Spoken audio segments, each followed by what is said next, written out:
mientras nuestras existencias transcurren paralelamente, que es que tú y yo somos parte de la historia. ¿Tú crees? Hasta agotar existencias.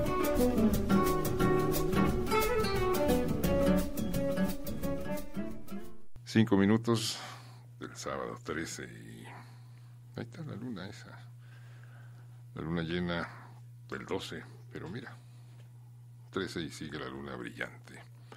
Te repito, por si crees más en la astronomía que en la astrología, desde 1993 y por perigeos y apogeos, la luna más brillante, la luna más espléndida como ni ninguna de octubre en ese lapso ha sido. Pero estamos hablando de don Miguel el visitante, el que encabezaba aquel grupo de turistas que llegaron a Guadalajara, 80, 100 mil, 1810, noviembre, a trastocar a una ciudad que, donde dar alojamiento a aquella multitud de visitantes. Don Miguel era un gran empresario, un gran organizador, eso es indudable. Cuando después tiene que salir de las mismas razones San Felipe Torres Mochas y hace una especie de intercambio con otro hermano que tenía, que también se dedicaba a cuestiones clericales, otro clérigo que estaba en Dolores, entonces le dice, ya me voy de San Felipe Torres Mochas a Dolores. El hermano le deja el curato ahí de Dolores y ¿cómo se llamaba aquella? La hacienda de la R, y planta moreras para producir gusanos de seda, para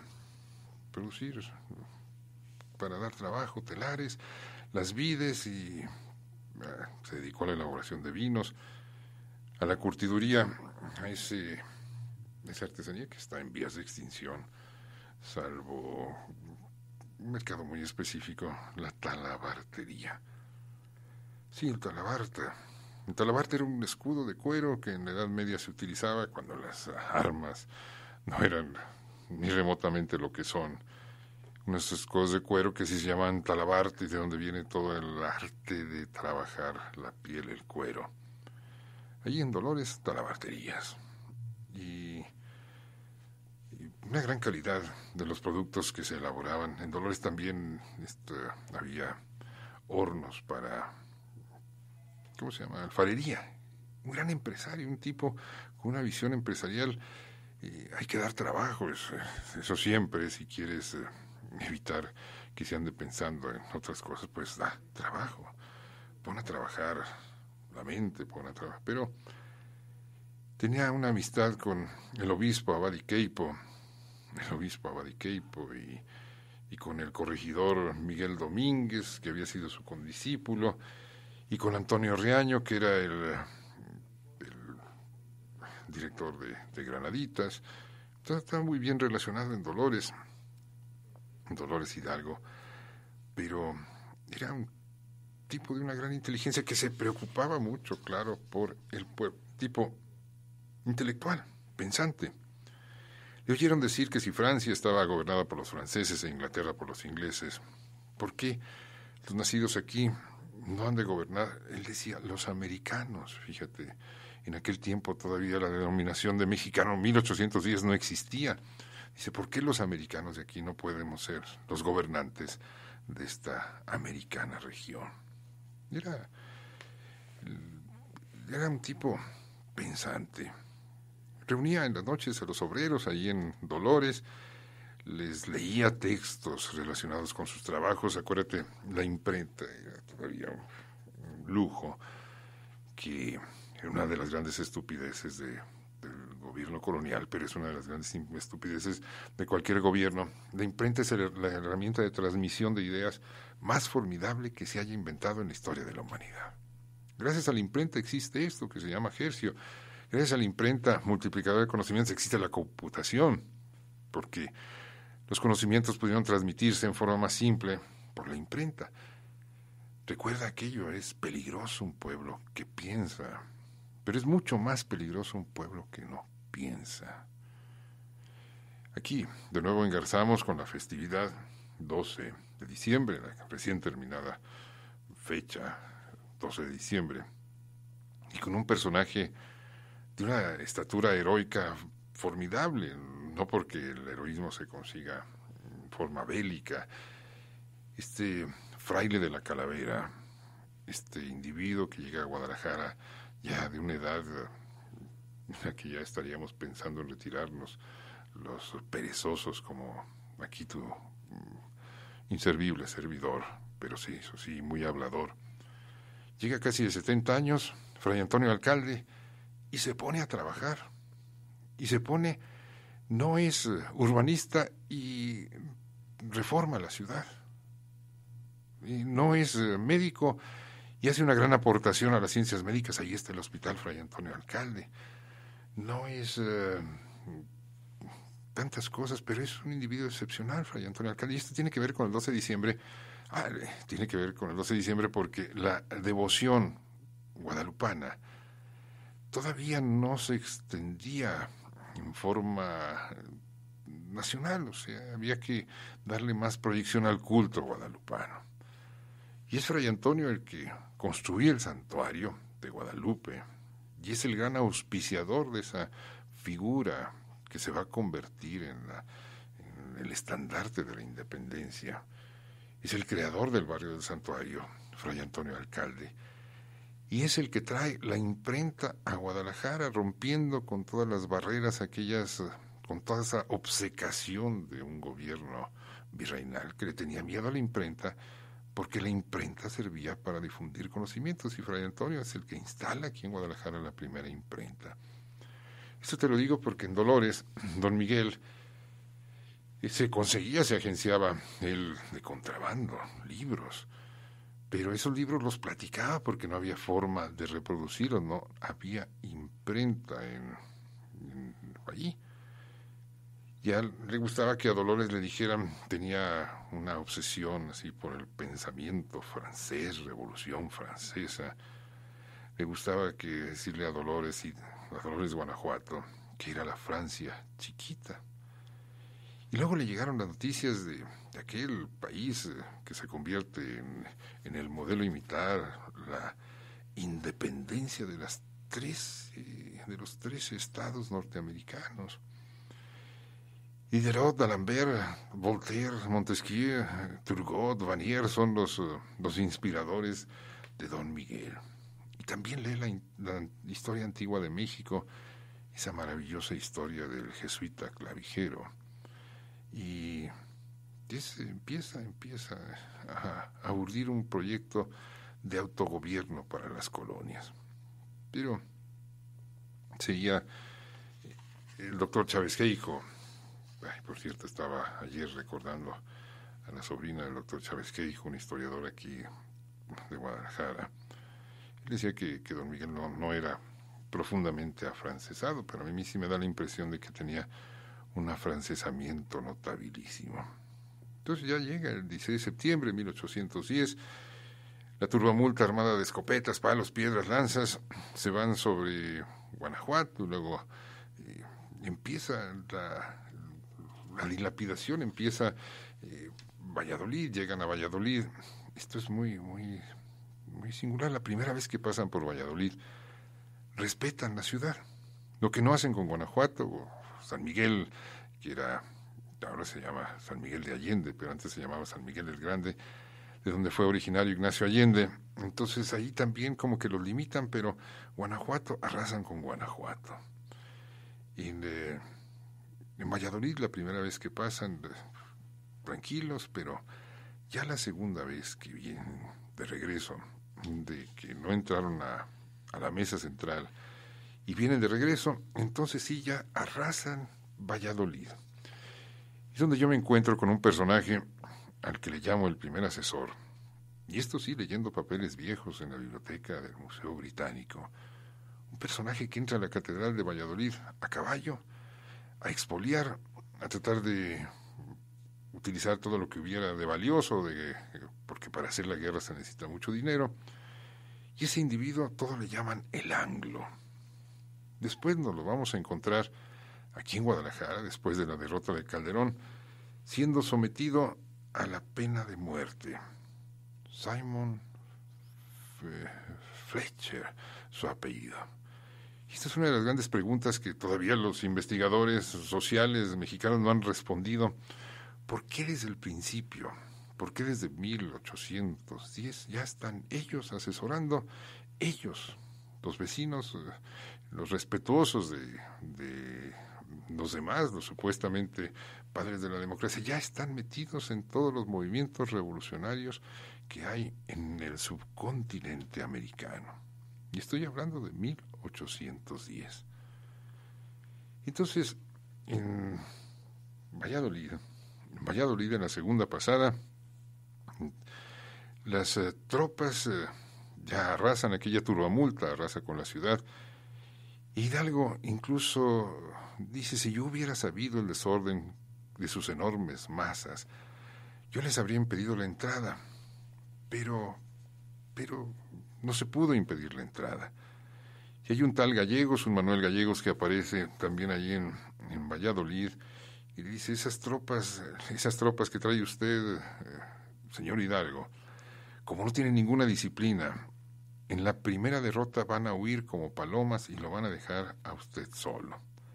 ¿Qué fue lo que ocurrió aquí en Calderón?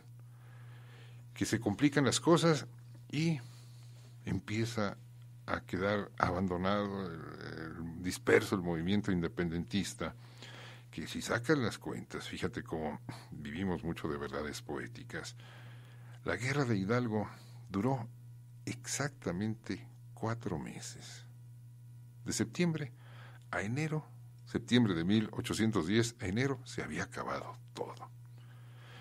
Pero en ese entretanto, en ese brevísimo tiempo, Hidalgo llega a Valladolid y ese plan que tenía Hidalgo de erradicar a los gachupines era un plan maravilloso, pero ¿hasta dónde podría realizarse? Lo que sigue es un paréntesis y sirve de que si quieres hablar, sí funciona el teléfono, Oscar, sí lo echamos a andar, 30 53 26, por si tienes algo que aportar, porque ya te contaré cómo llega aquí a Guadalajara Hidalgo con la Fernandita, que resulta ser su hija, según dice fundadamente este historiador de Sayula y Colima. ¿Me acompañas? Hasta agotar existencias. Aquí estoy. Y hasta agotar existencias. 0:19. Y San Bernardino, California, hola. Gracias, te digo, a la ayuda amistosa de dos amigos, Héctor Ursúa, Óscar Avilés, estamos ya en la web y atrapando orejas a larga distancia.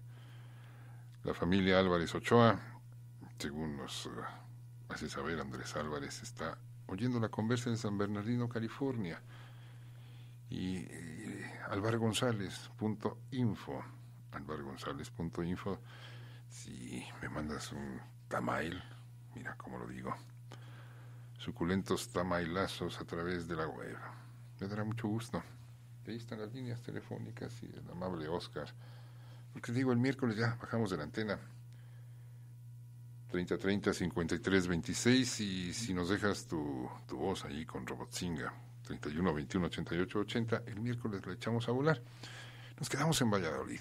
Ya viene de regreso, fue hasta la mesa central, no se atreve a tomarla, regresa y viene invitado por José Antonio Lamo Torres a refugiarse en Guadalajara, a agarrar recreo, o refrescar las tropas, creo que es el término más adecuado, refrescar las tropas para luego seguir el viril y violento deporte de la revolución de independencia. Si tú alguna vez puedes ver las versiones que hay del que se llama grito, pero fue una proclama, un discurso a todo pulmón porque no había micrófonos, entonces la parte final dice, llegada la hora de ir a coger gachupines. El exterminio de los gachupines, no había muchos, eran 15, 20 mil en toda la gran porción esta que hoy se llama México. Entonces, pues matando 15 o 20 mil ya íbamos a pasar a mejor vida nacional. En Valladolid, por lo pronto, los que encuentran, los que están allí a mano, entonces trae un gran degollador, los llevan a la barranca del Sopilote y, sí, literalmente, cuello. Se contaba también ese detalle tan humanitario de Marroquín, el degollador que desnudaba a las víctimas por lo difícil que era hacerse de ropa en aquel tiempo que no había Walmart. Entonces la ropa era un tesoro, había que hacerla a mano, puntada tras puntada, qué buena puntada, y he contado como el término ropa viene de esos, es un derivativo de las tribus godas, de los lenguajes que usaban los godos cuando invaden Europa. Y el ropen, el robar, viene también de ropa, era lo primero a lo que iban, ropen, imagínate en el invierno. Una vestimenta protectora del frío que no podías, insisto, ir a la tienda a comprarla, pues había que quitársela al otro. Y de ahí viene robar, de ropen, ropa, robar, tienen el mismo origen. Total, en la degollina en Valladolid. Ejecutados, fórmense, por favor. Y eran 50 y tantos en una primera instancia, luego 100 y tantos. Y entre ellos, ándate que uno de los degollados resulta ser don Luis de Gamba. Sí, don Luis de Gamba, el esposo de Mariana Zudaire, aquel que había trabajado como funcionario público tanto en Valladolid como en Colima, a donde había ido de visita, donde estuvo 8 meses el padre Hidalgo y aprovechó, según parece, para fructificar, para dejar su huella genética allá en aquellas colimotas tierras. Entonces, también aparece allí el cabo Leighton, otro individuo con apellido, también con una sonoridad muy del norte por arriba, también ya aparece entre las tropas de los insurgentes. Hidalgo sale de Valladolid llevando consigo a 2 mujeres con uniforme y divisas de capitán. Una de ellas era la joven María Luisa Gamba. Y hizo una especie de triquiñuela, le dijo a su mamá, María Antonia Pérez Zudaire, que en un poblado en el camino iba a entregar a la chiquilla, aquella adolescente, a su papá, don Luis de Gamba, para que ella regresara con su padre a Valladolid. Entonces por eso la llevaba disfrazada de militar, para que no fuera reconocida y no le faltara al respeto. Entonces eso le dice a la mamá, a su amiga María Antonia Pérez Zudaire, pero lo cierto es que ya don Luis de Gamba había dejado el cuello en manos del astuto degollador Marroquín, estaba muerto. Entonces Mariana, esta niña, Mariana, es la mujer que viene acompañada por otra que le dicen la Gavina, una mujer también, Gavina, una combatiente, una destacada participante en la Guerra de Independencia. Entonces Gavina, y vienen Mariana y Gavina disfrazadas de militares, y en Guadalajara, en el momento en que entran, te repito, la fecha de la entrada a Guadalajara, del trastocamiento, aquel, el 26 de noviembre, una multitud entra a la ciudad por la garita de San Pedro, así se llamaba esa puerta, y esta es una historia que también creo que la narro ahí en mis 50 recuentos, es algo muy simpático. Guadalajara era una ciudad que tenía puertas, una hacia el oriente, que era la puerta principal de acceso, de donde se venía de la mesa central hacia acá, la garita de San Pedro. El nombre de garita viene de gare, es un término muy afrancesado, pero estaba la garita de Leal, la garita de Piedras Negras y la garita del Tepopote.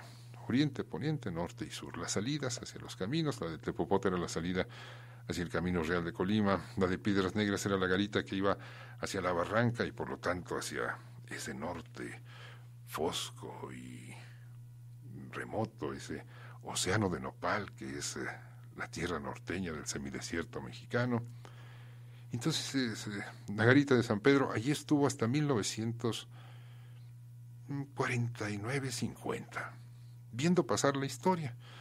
Por ahí pasó Juárez, por ahí pasó Hidalgo, por esa puerta, San Pedro.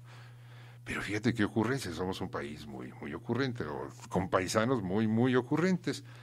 En aquel entonces, 1940 y tantos, el club más elegante de la ciudad era el Atlas Paradero. Paradero porque allí se paraban las mulitas, con el tranvía de mulitas, ahí se hacía la remuda para emprender la última parte del camino a San Pedro, que ahora todo el mundo le dice simplemente Tlaquepaque, San Pedro, el de los llanos de Tlaquepaque. Entonces el club social del Paradero era el punto de reunión de la gente bien de Guadalajara. Y una señora bien, ella de nombre, era un nombre muy, muy, muy de la familia. Y ahora me acuerdo de él, mi padre Padrone se acuerda mucho de esta chica. Y entonces la muchacha, yo no sé si en pre o anteposada, o siempre ha sido la misma cosa, fue al club y se embotelló. O sea, entonces ahí viene de regreso y pácate las choca con la garita de San Pedro. Entonces el gober en turno mandó demoler la garita por haber cometido este asesinato de una distinguida dama tapatía.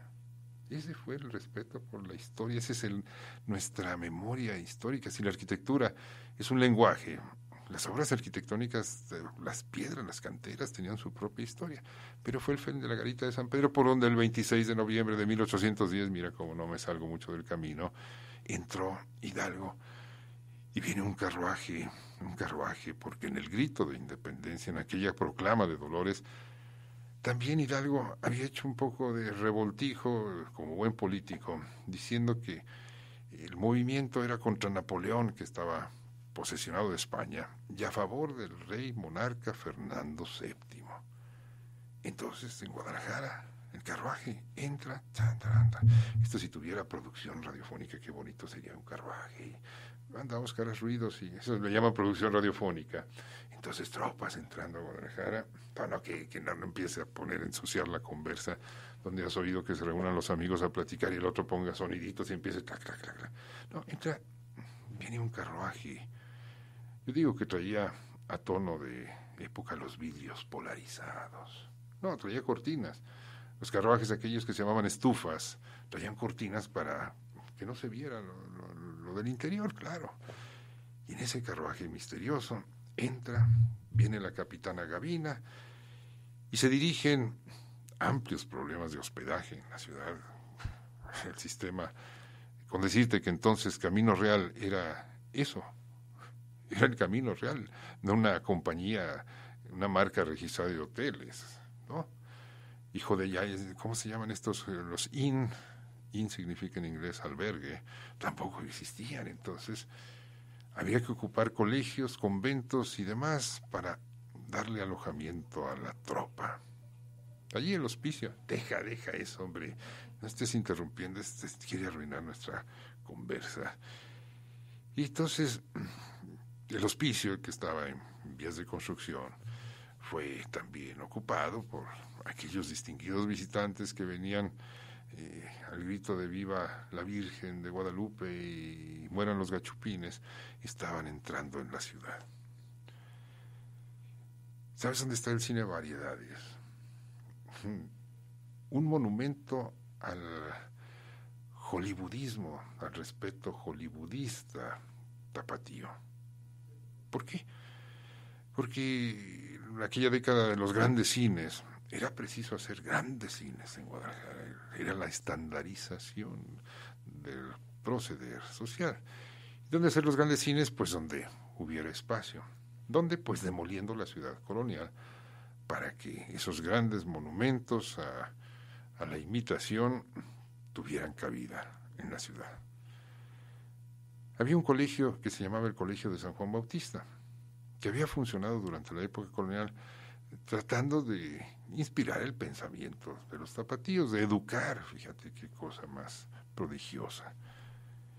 Colegio de los Jesuitas, Colegio de San Juan Bautista, que fue demolido para construir ese bodrio, que ahora dice que van a hacer un teatro de esta ciudad que está necesitada de teatros, porque no tiene suficientes teatros, porque hay una gran afición por el teatro.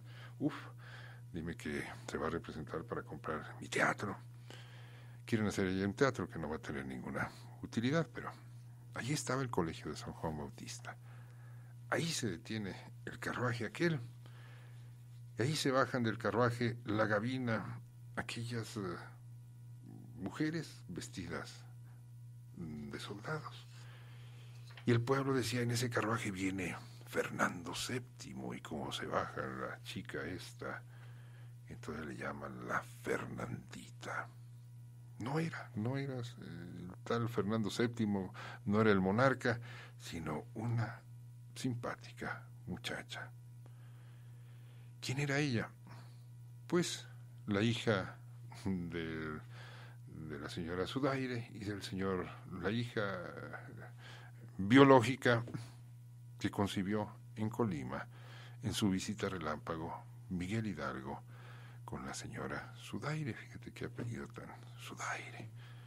María Luisa, que estuvo un rato ahí en el colegio de San Juan Bautista hospedada, y después le encontraron alojamiento en otra casa, porque era muy deprimente ver que el colegio también estaba sirviendo de prisión de tránsito para los gachupines que debían ser erradicados de la ciudad de Guadalajara. ¿Sabes a dónde los llevaban? A cortarles el pescuezo. A unos los llevaban allá a las Barranquitas de Alcalde, allá donde está el panteón de Belén, atrás. Ahí me tocó todavía, en esta ciudad que ha cambiado más en 40 años que en 4 siglos precedentes, me tocó ver esas Barranquitas de Alcalde, que ya se fraccionaron, que ya se vendieron a metro cuadrado. Allí fue el lugar de la degollina. Y a otros un poco más lejos, a un lugar que se llamó el Cerro del Gachupín, que después cambió de nombre y se llama Cerro del Tesoro, porque, claro, los gachupines seguro debían de haber dejado un tesoro ahí escondido cuando los llevaron a degollar. Entonces se repartieron así, pero por eso se llama el cerro ese al sur poniente de la ciudad, el Cerro del Gachupín. Y no era muy agradable para esta María Luisa, alias la Fernandita, convivir con los condenados a muerte por un grave delito, por haber nacido en España. ¿Tú crees? Gravísimo. Pero el procedimiento iba a ser muy fácil, limpieza étnica, acabar con los gachupines. Y claro, a esta ciudad también el padre Hidalgo llegó con el estandarte ese que había tomado de la iglesia de Totonilquillo, y que allí estaba todavía, yo no sé si todavía lo tendrá en el Museo Nacional en Chapultepec, allí estaba el estandarte, y que un individuo de 57 años no puede sostener ese estandarte con una mano, una cosa monumental, que lo pintan así al padre Hidalgo con el estandarte. Pero el de Totonilquillo, yo creo que entre apenas un fisiculturista como este chico Óscar Ortiz, que me echa a volar a partir de las 12 de la noche, con dificultades él podría maniobrar con las dimensiones de ese estandarte. Digo, todo se va armando. Llega María Luisa, y María Luisa no era, pero la Gavina sí tenía sus entenderes, porque después nos enteramos, la capitana Gavina sí se entendía en otro tono con el respetable padre Hidalgo. Te digo, es un individuo superlativo, con una capacidad de organización maravillosa, pero la historia es muchas historias. El hombre, que tanto maravilla a unos, pues sí era un hombre con todas sus contradicciones y pasiones, y era un padre, era un cura, un individuo que pertenecía al clero, y era un individuo con una capacidad de convencimiento monumental. Y aquí aparece en la historieta Tapatía otro personaje que digno de análisis profundo, Severo Maldonado. Qué cosas, qué historias. Todo por cortesía de, ¿cómo se llama este autor? Es un autor polimote, te digo, no es de los grandes historiadores allá de la mesa central, donde se produce toda la historia, donde se irradia toda la luz y claridad que se consume en este país. La historia es patrimonio de la humanidad, no es propiedad de un solo intelectual o de un grupo de ellos. José de Jesús Figueroa Torres, que además era doctor, y que en Sayula le decían cariñosamente el doctor Pildoritas. Qué bonito nombre, ¿no? Y ningún homenaje, ni ha ganado ningún premio, ni nada, pero por el gusto de investigar y de decir, esta también es la historia de una nación que empezaba a nacer en Guadalajara en 1810, tal cual. Sigue música, siguen estos maitines a la Virgen de Guadalupe, del gran compositor, creo que sacó 2 discos de platino allá en el siglo XVIII, Ignacio de Jerusalén. ¿Ya había discos? No, ¿verdad? Pero le gustaba componer música, y estos maitines él los hizo.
Hasta agotar existencias. Mientras nuestras existencias transcurren paralelamente, que es que tú y yo somos parte de la historia. ¿Tú crees? Hasta agotar existencias.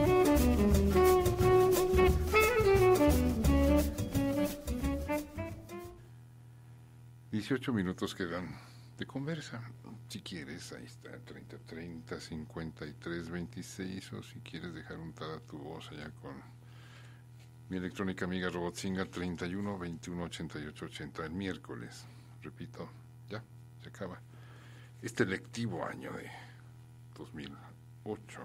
No sé qué significa eso de lectivo, pero suena muy rimbombante. Rosa María de Santa Teresita, que no importa el horario. Y eso me gusta así, machita, Rosa María. Ahí andan las quejicas de que me cambien de horario porque se quedan dormidos. Yo también debería estar dormido a estas horas, pero aquí estoy, tratando de que no me dejes hablando al aire. 3030 53 26. Despierta. El despertador americano. Mira, también es chistosísimo. Déjame suprimir eso que dije. Chistosísimo no valió. Es muy delicado el manejo de la historia. Y también se va barnizando y se convierten en verdades poéticas. Te pongo una verdad poética hecha de cal y canto. Hay en Guadalajara una casa que se llama la Casa de los Perros. Uy, ¿quién no conoce la Casa de los Perros? Como diría ese divulgador también de historietas, luego cuenta lo que yo cuento y uy, quién sabe cómo le hace este individuo que cuenta historias muy bonitas. La Casa de los Perros, pues gracias al Hercio y hace años, gracias al Hercio estupidizante y a los esotéricos del Hercio, hace años convocaron allí a una turbamulta que porque el ánima de no sé quién y que sabe qué y que una historieta ahí sobre la Casa de los Perros. Pero a lo que voy es a esto. Hay un museo del periodismo ahí, que porque ahí estuvo la primera imprenta de Tellez Girón, traída por indicaciones de Fray Antonio Alcalde, el fraile de la Calavera, fue traída a la ciudad esa primera imprenta. No es cierto. No es cierto que estuvo ahí la primera imprenta. Allí estuvo la casa que tiraron para hacer la Casa de los Perros. O sea, no tiene nada que ver esa Casa de los Perros ya con físicamente el lugar, pues sí, pero la casa donde estuvo la imprenta de Tellez Girón no tiene, ni sus rastros quedaron en la posmodernidad urbanizante tapatía. Te digo que aparece este personaje, Severo Maldonado. Y hace poco andan recomendando, como los notificadores tienen que llenar el tiempo con algo, entonces recomiendan hacer exámenes psicométricos a los funcionarios públicos. Debían de hacernos exámenes psicométricos también a los que nos subimos a la antena. Debían de hacernos exámenes de personalidad, porque yo soy Álvaro González, pájaro de cuenta y cuento, pero don Severo Maldonado, de veras, que es todo un personaje que encaja perfectamente con el momento de diciembre de 1810, con la llegada de las tropas independentistas.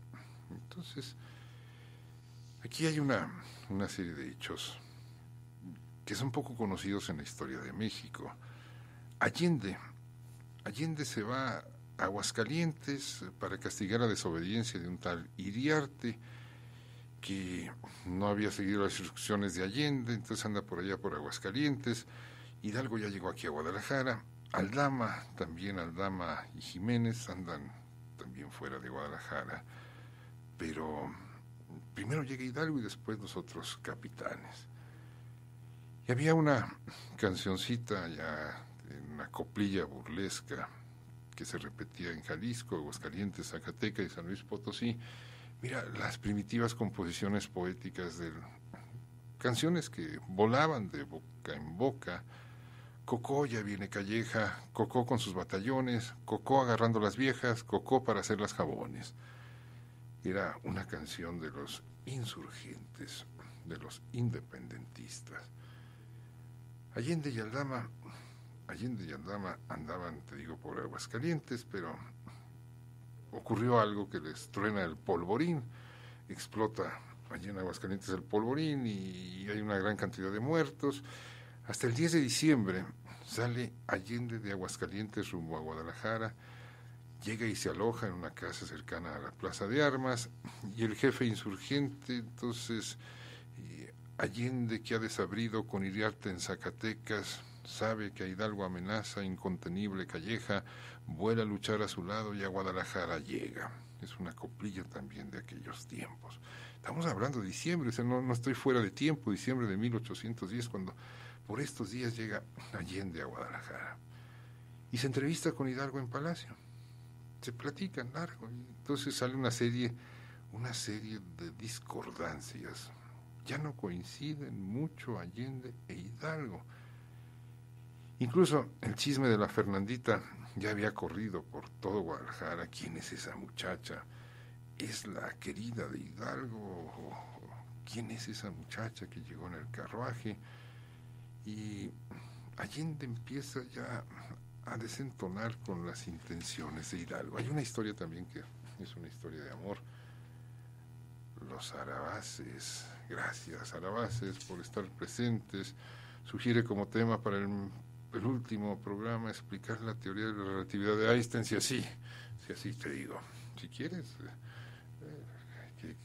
o sea, esta es la hora de las complacencias, tú sugiere, y Óscar y yo, si queremos, atendemos tus sugerencias. Gracias, Arabaces. Estoy hablando yo de Allende y Hidalgo y acá con la teoría de la relatividad.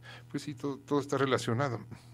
De eso, la palabra relatividad no tiene que ver con esa falsa idea de todo es relativo, como utilizado así como, pues puede que sí o puede que no, sino la relatividad tiene que ver con esa relación entre los elementos. Eso es la relatividad. Y estos elementos, esta relación entre Hidalgo y Allende, es la formación el inicio de la formación de una nación. Una serie de resentimientos, te digo, hay una historia de amor, porque el hijo de Allende viene con él. El hijo se llama Indalecio.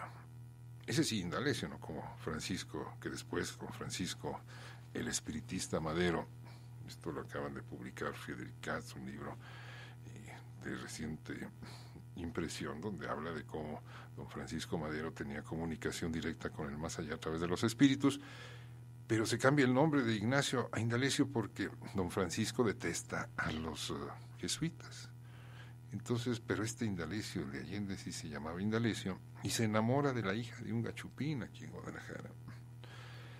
Hay una serie de historias así paralelas de cómo Indalecio es incapaz de salvar al papá de esta muchacha que se prenda ahí el golpe de vista en Guadalajara, y cómo es incapaz de salvar del cuchillo degollante al papá de esa muchacha. Pero entonces don Severo empieza a publicar su Despertador Americano. Yo he leído por ahí que dicen que era un diario falso, era un periódico, 6 números, o sea, una publicación que periódicamente se hizo, 6, 7 números. Por cierto, si quieres leer la colección completa del Despertador Americano, periódico independentista, que no traía noticias, eran proclamas, eran noticias incluso fruto de como actualmente hay tanto periodismo que no necesita estar fundamentado en la realidad, sino brota de una buena imaginación y se echa a volar. Por ejemplo, don Severo, en uno de los periódicos, en una de las series del Despertador Americano, publica que ya están listas las tropas americanas, digo norteamericanas, porque en aquel tiempo americanos éramos nosotros, las tropas norteamericanas, para venir a ayudar a las tropas independentistas de don Miguel Hidalgo, que no era sino fruto de la imaginación maravillosa de Severo Maldonado. ¿Quieres ver la colección completa? Está en la Biblioteca Nacional de Santiago de Chile. Es la única parte en donde está una colección completa del Despertador Americano, periódico independentista fabricado en Guadalajara. Pero entonces ya Hidalgo y Allende ya tienen ciertas dificultades y Allende recurre al Tribunal Eclesiástico.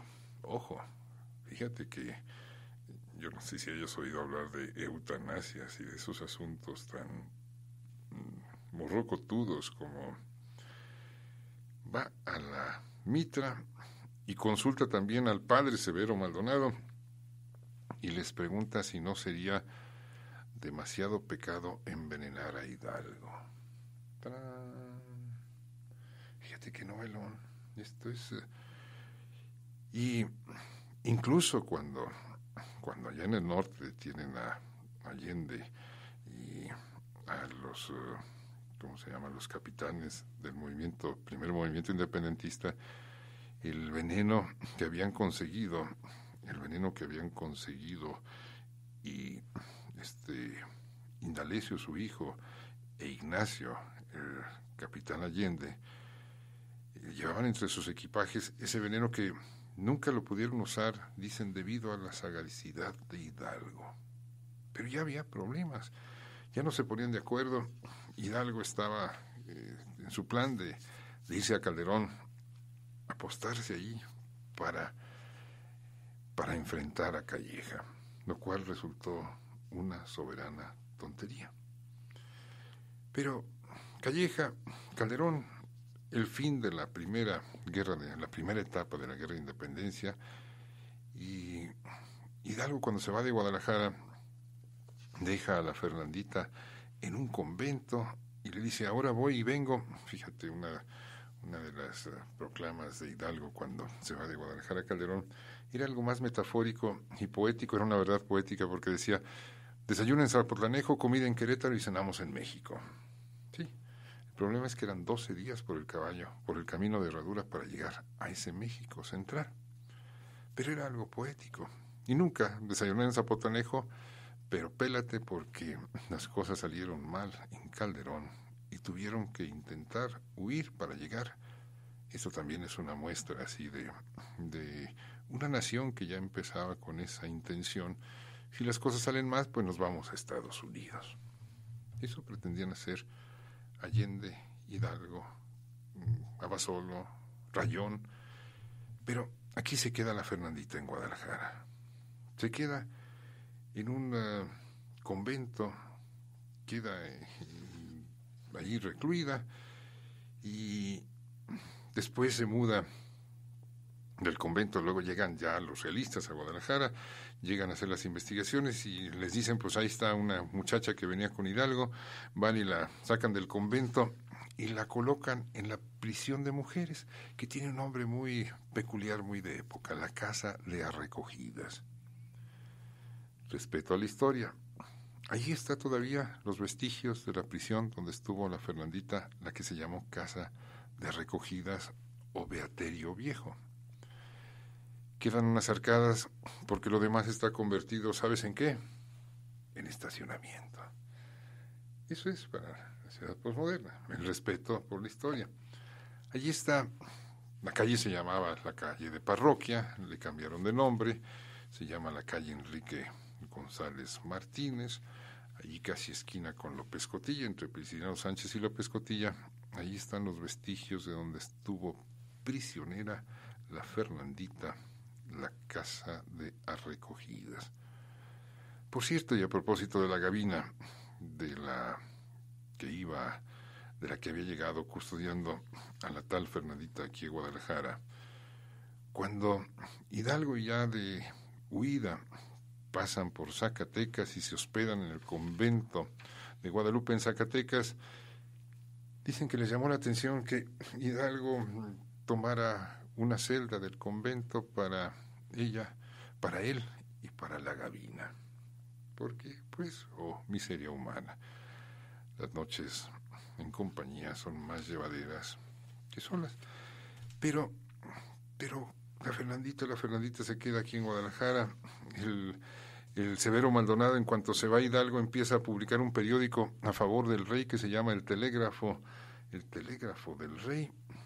Y esto también marca una pauta en el periodismo: para donde soplen los vientos yo me hago.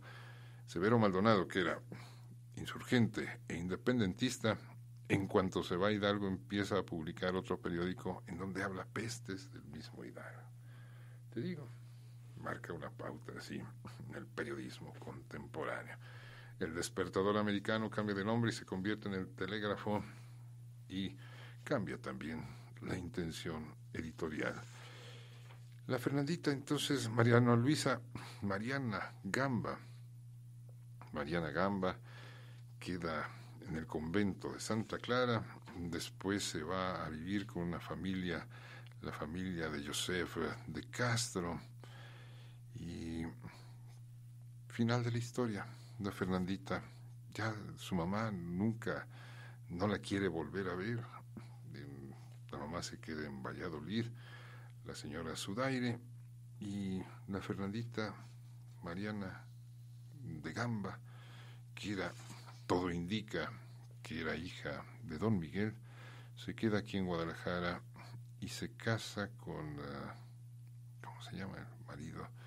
Joseph de Castro es el que le da, con su familia le dan Juan María Corona. Juan María Corona se casa con esta niña y aquí se quedan y tienen familia, 2 hijos, hasta donde sabe la historia. Y colorín colorado, te digo, de historias, muchas historias. La historia está llena de seres humanos. Los seres humanos estamos llenos de dicciones y de contradicciones. Pero, diciembre 1810, Guadalajara, como en donde intentaba nacer una nación que por fin, te digo, uno de los requisitos de las naciones para seguir vigentes es ese, nacer continuamente. Es una especie de gerundio comprimido el término nación. Y nación que no es capaz de nacer continuamente. Recuerda, entre los individuos como entre las naciones no hay nada eterno. ¿Qué sería lo contrario a nación? Tal vez murión. Pero vete a saber, no sé mucho de gramática. Sé contar cuentos, soy Álvaro González, tu amigo del Hercio, Jalisco Radio, que nos permite la antena para conversar. Si quieres hablar, 31 21 88 80, el miércoles, el último intento por encontrarte, por despertar tu interés, por alcanzar tu inteligencia y tu imaginación. Y Óscar Ortiz, el lanzador oficial en turno. ¿Y cómo te llamas? ¿A qué te dedicas? alvargonzalez.info, por si quieres mandar un mensaje, y que también gracias a Héctor Ursúa sirve para darle lejanía a la conversa. En este mundo globalizado donde ya no hay, todo es proximidad. 30, ya este teléfono no. 12:01 de la mañana, buen tiempo, buen diciembre y noche de viernes a sábado.